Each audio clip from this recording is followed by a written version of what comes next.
সাংবাদিক ভাই আসসালামু আলাইকুম।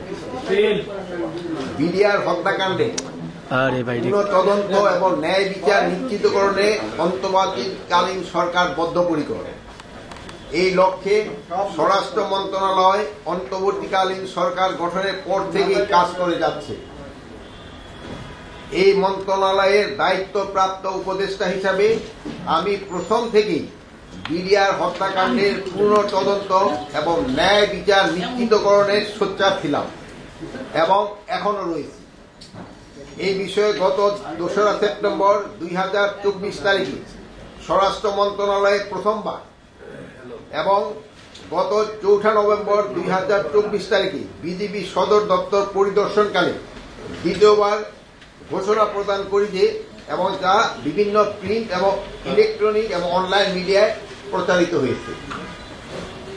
শুধু স্বরাষ্ট্র মন্ত্রণালয়ের দায়িত্বপ্রাপ্ত উপদেষ্টা হিসেবেই নয়, একজন সাধারণ নাগরিক এবং সেনাবাহিনীর প্রাক্তন সদস্য হিসাবে আমি শুরু থেকেই বিডিআর হত্যাকাণ্ডের ন্যায় বিচার দাবি করে আসছি। বর্তমান অন্তর্বর্তীকালীন সরকার বৈষম্যহীন সমাজ ও রাষ্ট্র প্রতিষ্ঠার লক্ষ্যে জনগণের অধিকার, সুশাসন ও ন্যায় বিচার প্রতিষ্ঠা করতে বদ্ধপরিকর।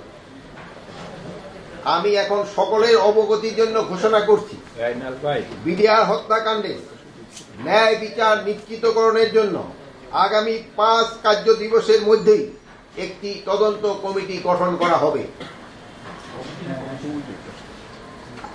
আমি সকলের অবগতির জন্য ঘোষণা করছি, বিডিআর হত্যাকাণ্ডের ন্যায় বিচার নিশ্চিতকরণে আগামী 5 কার্য দিবসের মধ্যে একটি তদন্ত কমিটি গঠন করা হবে। অথবা আপনি যেটা হয়তো হইতে পারে। এই কমিটিতে থাকবেন হল অবসরপ্রাপ্ত বিচারক, সিভিল সার্ভিস, সশস্ত্র বাহিনী ও পুলিশের অবসরপ্রাপ্তদের নিয়ে গঠিত করা হয়েছে। এই সদস্যের সংখ্যাটা এখনো আমরা যেহেতু নিরূপণ করি না, এটা 5 জন হইতে পারে, 7 জন হইতে পারে, 9 জন হইতে পারে, বাট এখানে সশস্ত্র বাহিনীর সদস্যের সংখ্যাটা একটু বেশি থাকবে।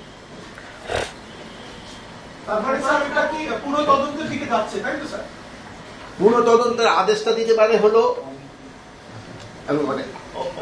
আদালত, আর আমরা হলো একটা ফ্রেশ ইনকোয়ারি কমিটি আমরা গঠন করি। এটা হলো আমরা তো 5 কার্য দিবসের সময় দিচ্ছি, তাদের বলবো যেহেতু আপনারা এটা সবাই জানেন, যেহেতু আমরা তো সবার থেকে নাম নিতে হবে। এই কমিটিতে অনেকে দেখবেন আসতে চায় না, তো যেমন এখন আপনার এখানে সবাই সোচ্চার, কিন্তু আবার বলি ভাই এই কমিশনে আসেন, সেই জন্য দেখবেন আবার অনেক হইতে চাবেন না।